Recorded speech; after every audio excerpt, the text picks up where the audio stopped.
Assalamu alaikum students, welcome to our channel. Students, today our topic is a little bit interesting because we are going to study unit number 5, that is Daffodils, and Daffodils is a poem that was written by William Wordsworth.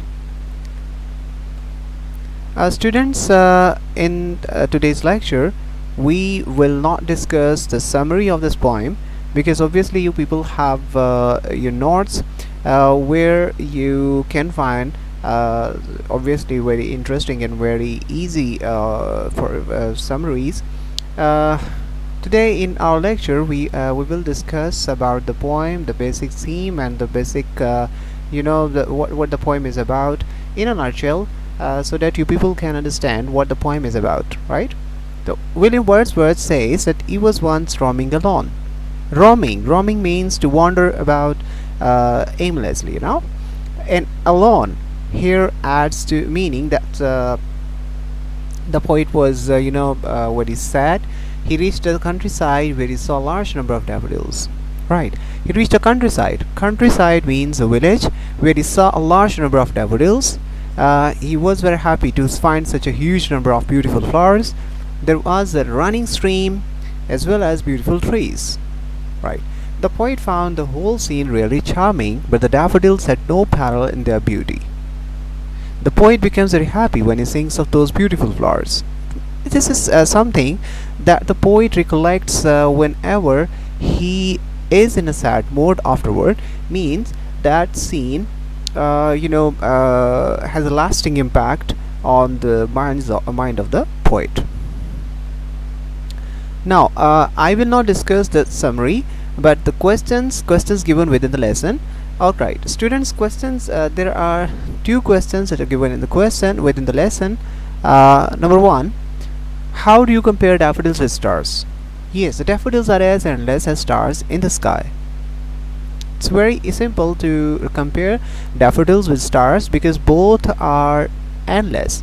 How does the poet feel in the company of daffodils? The poet feels very happy in the company of the daffodils. It's really very simple. Next, the questions given within the comprehension section of the exercise. What is the central idea of the poem?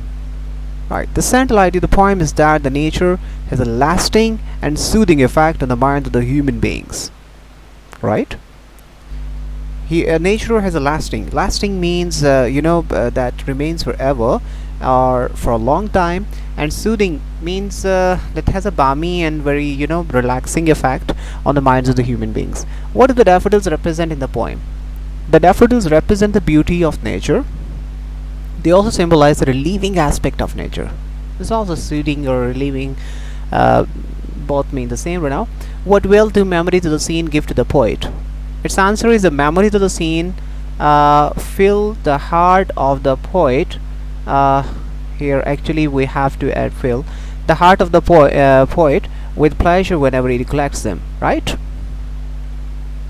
Okay, it's question number 4. List the words that heighten the sound effect in the poem. The students, when a poet wants to heighten the sound effect, he has two options. He or she has two options. He can either add alliteration or assonance in the poem. Now, what is alliteration? Alliteration means a repetition of the same sort of consonant sounds in single words, or the words that are very close to each other, because it gives a musical effect that so that whenever we read that poem, we can amuse ourselves. For example, the alliteration in the poem can be observed in the following lines. I wandered lonely as cloud. Here you can see that L is being repeated in this single verse, as I have underlined. I want lonely, 2 L's, and then cloud, another one, that float on high or vales and hills. First, high, H, hills, the second S, H, I'm sorry, then S, vales and hills, a host of golden daffodils. D, beside the lake, beneath the trees, beside beneath, right? Continuous as the stars that shine, that shine, right? And dances with daffodils, dances and daffodils, right?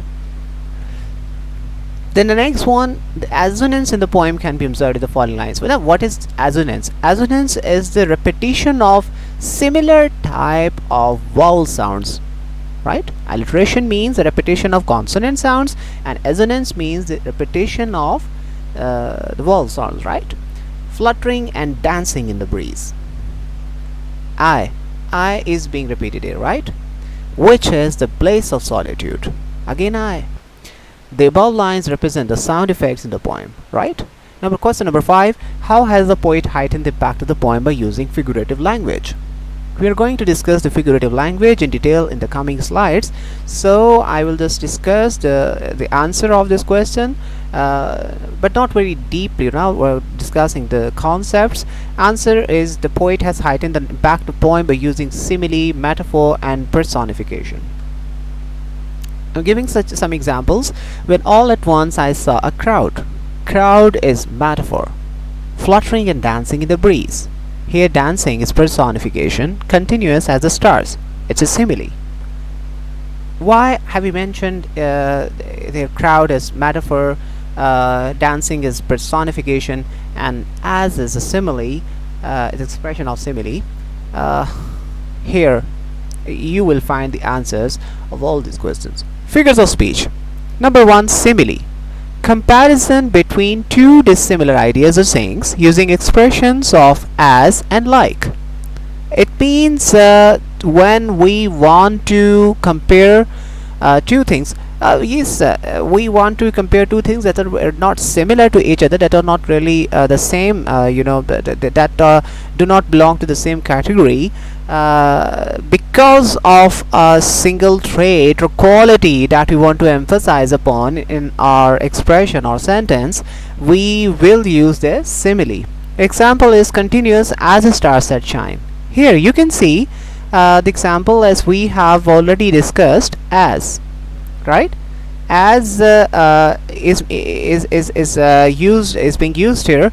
It means that as is used to compare the stars with the daffodils, right?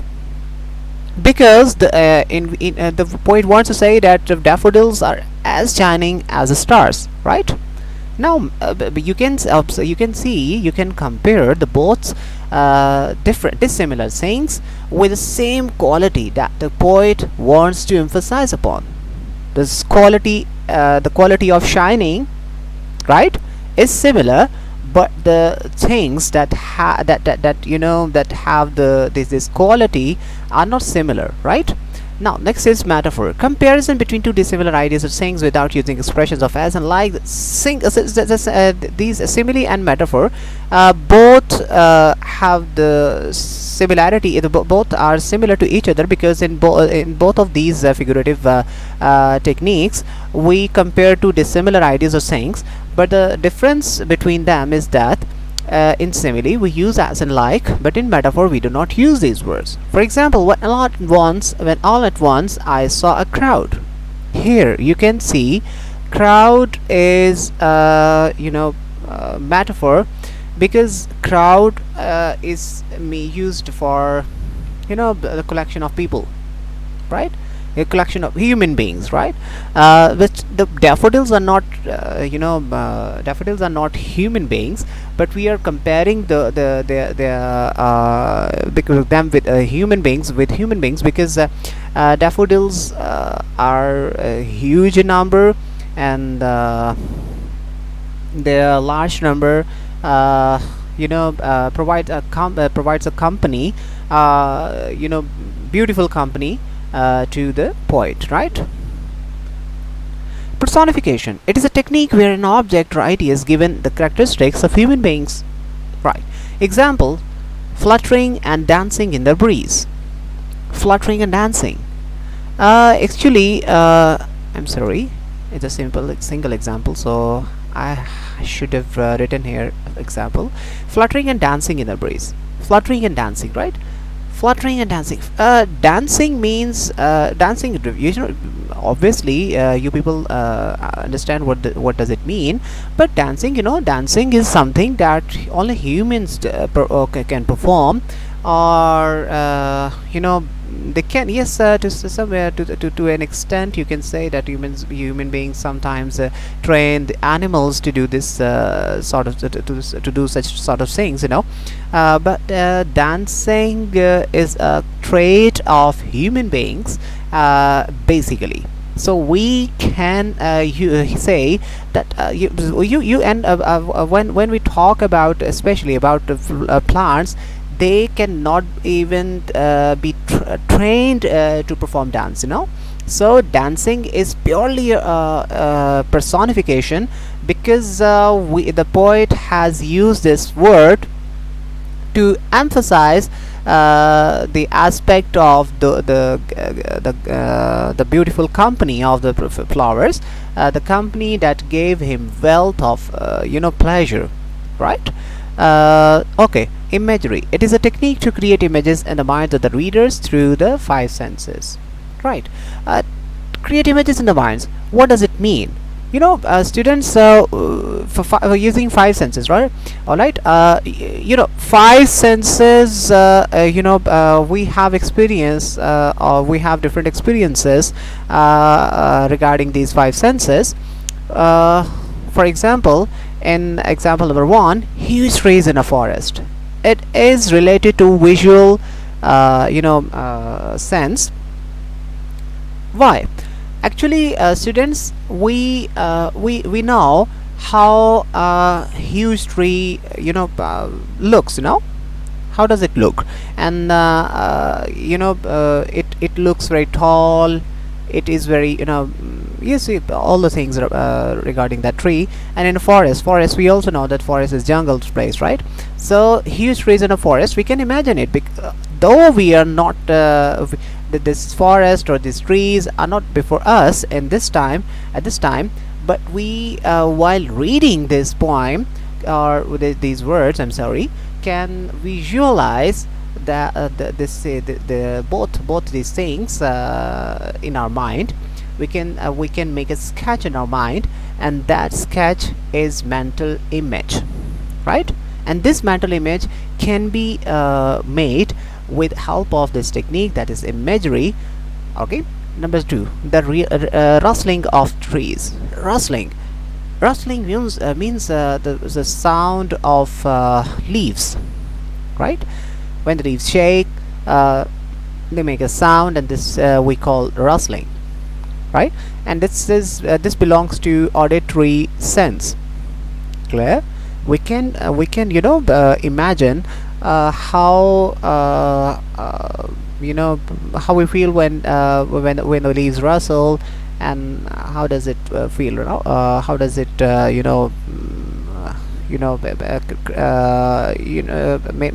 make a sense now? Scent of apples. Third one, scent of apples. It smell, because we can imagine how apples, how the odor of apples feels. Number 4, sweet and juicy oranges. Yes, we have experience of tasting oranges, so we can imagine how does their taste, how is their taste. And rocked and rough path, it belongs to touch. Whenever we think about it, we can imagine that how does it feel when we pass our hands through surface that is not smooth, right? Here is students, very important thing is that in this activity, it is not a part of, it's not a section that is confined with the questions. Actually, this is something that we do for our objective section, but here are there are 2 questions in this section as well. So you must be really cautious, I'm sorry, regarding these 2 questions, because these 2 questions can be added in your in the paper by the selector, because it is part of the of the lesson. In the first question, in Daffodils, similes are used in stanzas 1 and 2. Can you tell what two things are compared to in each of these stanzas? The first answer is simile in the stanza number 1 is I wander lonely as cloud, and the simile in second stanza is continuous as the stars that shine, right?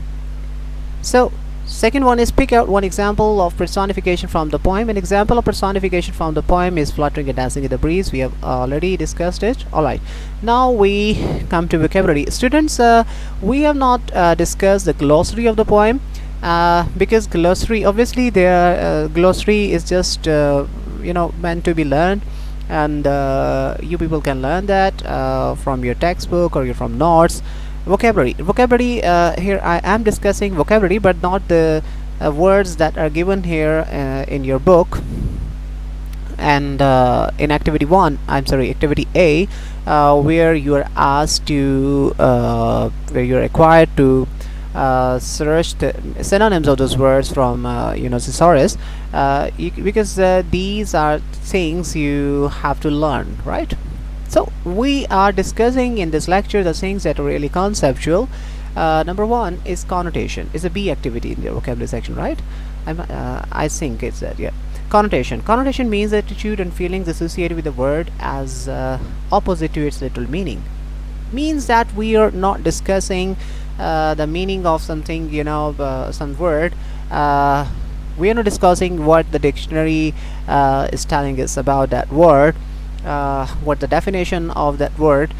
For example, solitude and lonely, both these words mean the same, right?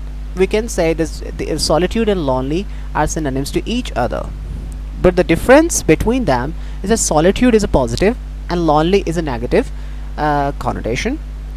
Now, solitude and lonely, what's the difference?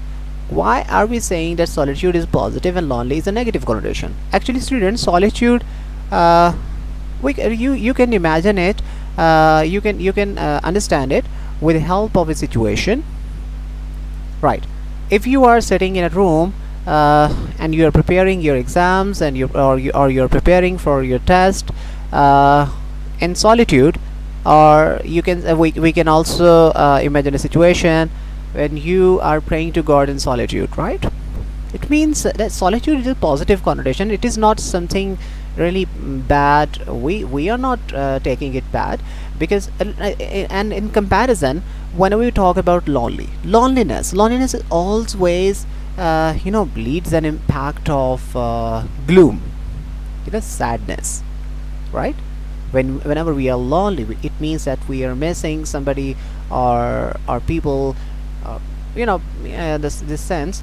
When it makes us gloomy, it means it's lonely. We are lonely, and we are in solitude whenever we want to do something alone, right? Now, activity B is specify positive and negative connotation of each of the following. Number one, the first set is gaze and stare. Here, gaze is positive and stare has negative connotation. Gaze, it's positive because we look with really concentration. It is positive. And stare means negative because we do not we stare whenever we want to convey. When we stare, it conveys a negative message, right? It conveys a negative message. When we say that he is staring at me, it means that that person who is looking at me does not like me, or he wants to convey something negative. Now, and he might be our enemy. He might be someone who, something that has negative aspect, right? Number two, shine or glare. Shine has positive, while glare has negative connotation. Shine is something that we like about, shining, the shining things. We like shining things, right? Shining teeth and shining, anything that shines makes us, happy to look at it, right? Glare has a negative connotation. Glare means the shine that annoys you, right? Your eyes get you get annoyed when something shines too much, and that is glare. hoard or collect. Negative, hoard has a negative connotation, while collect has a positive connotation. Because hoarding means when something, sometimes, the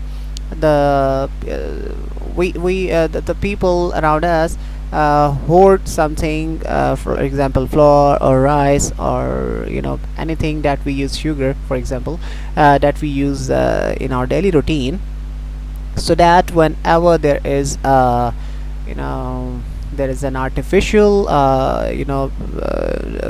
deficiency of that particular item in our market, then they will be able to sell that thing in much, comparatively higher prices. This is something that we call hoarding. And collect has positive connotation, because it does not specify, we can collect, it does not specify anything negative, because we can collect something for as for hobby or anything like that. Use the words given in the activity B in sentences of your own. This is something that you people have to do, and you will have notes as well, from where you can see guidance. Grammar. The collective nouns. A singular noun that refers to a group of people, animals, or things is called collective noun. For example, crowd in this poem refers to a collection of a large number of daffodils, right? In its nature, when we talk about crowd refers to something singular, but actually they encompass a whole, a collection, right? A collection of something, or some, or people, because as we are collectively discussing a group of people or ideas, so we refer them to be as collective nouns. Okay, write the collective nouns of the following: a collection of ships, this is fleet; collection of singers, this is band; a collection of cattle, this is herd; a collection of soldiers is force or army. Underline the prepositions of place in the poem. There are many prepositions of place in poem: right, on, over, beside, beneath, in, along, to, and upon. Use the following prepositions as the tests of your own. See notes. Okay. Conjunctions. Conjunctions join words and sentences. There are two kinds of conjunctions. Number one, coordinating, and second one are subordinating conjunctions. What's the difference? These conjunctions, the coordinating conjunctions, means that these conjunctions join sentences of equal rank. Equal rank means the sentences that these conjunctions are supposed to join must be independent, right? Examples are but, or, nor, either, also, however, so, and so, hence, etc. And subordinating conjunctions, these conjunctions join sentences, one of which is dependent on the other, right? Now, dependent and independent sentences are joined with each other with the help of subordinating conjunctions, and independent sentences are joined with each other with the help of coordinating conjunctions. And examples of subordinating conjunctions are because, that, while, unless, as, when, if, since, though, etc. Next one, fill in the blanks with appropriate conjunctions. He ran fast, but he missed the train. But is conjunction. There are two clauses: he ran fast, he missed the train, and we have joined these two clauses with the help of a conjunction. But wait until I return, right?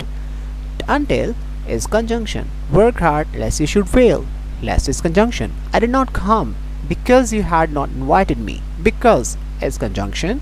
You will get the prize if you deserve it. If is conjunction, right? Use any 5 coordinating and any 5 subordinating conjunctions in sentences of your own. You can see notes. Use present and past participles. The use of present and past participle. Participle. Now, first of all, what is participle? Participle is a verb used as an adjective to modify a noun or pronoun. Students, you can understand. Adjective is something different than verbs. Verbs and adjectives are belong to two different classes. They are different. They are different parts of speech. But whenever a form of verb is used to modify a noun or pronoun, it is called participle. Why? Because participle is something that we use to modify a noun or pronoun. So there are two types of participles: present and past participle. What is present participle? All the present participles end in ing. Whenever we use a form of verb, progressive form of verb, or a continuous form of verb, to modify a noun, this is called present participle. For example, the loving lady, the falling temperature, the stinging remark. Here, laughing is describing lady, that is a noun. Falling is modifying temperature, and temperature is a noun. Similarly, remark is a noun that is being modified with the help of stinging, right? Past participle. Past participle of regular verbs and in ed. Past participles means the third form of verb, right? The examples are the tired dancer, the injured player, the cracked vase. Here, the tired, the injured, and the cracked are modifying the nouns dancer, player, and was respectively. However, irregular verbs have various past participle endings such as thrown, ridden, built, and gone. It means that there is another concept that is being revised here. Students, regular verbs are those verbs that we can conjugate by adding just ed. We can just make their we can make their second and third forms by just adding ed, and the irregular verbs are those verbs that we had whose second and third forms we make by there is no particular rule how to make their other forms, right? Then an activity, underline the participles in the following sentences. This is the last activity of this second last activity of this unit. He was so shocked due to the accident that he could not speak. Here, shocked is a past participle, right? The galloping horse scared the child. Both participles are used in this single sentence. Galloping is present, while scared is past participle. I don't want the burnt toast. Burnt is past participle. Don't be frightened. That door does not bite.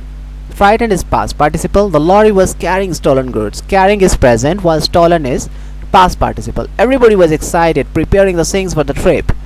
Excited is past, while preparing is present. If the children are bored, take them to the park. Bored is past participle. Clear? Now, last activity is that make 5 sentences using present and 5 using past participles. So you can consult notes provided to you for this question as well. So students, thank you so much for being with us, and we hope that you people will like this video.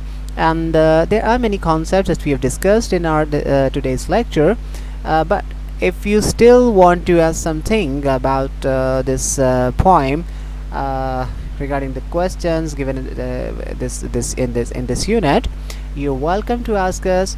You can comment us here beneath the box, and yes, don't forget to like and subscribe our channel.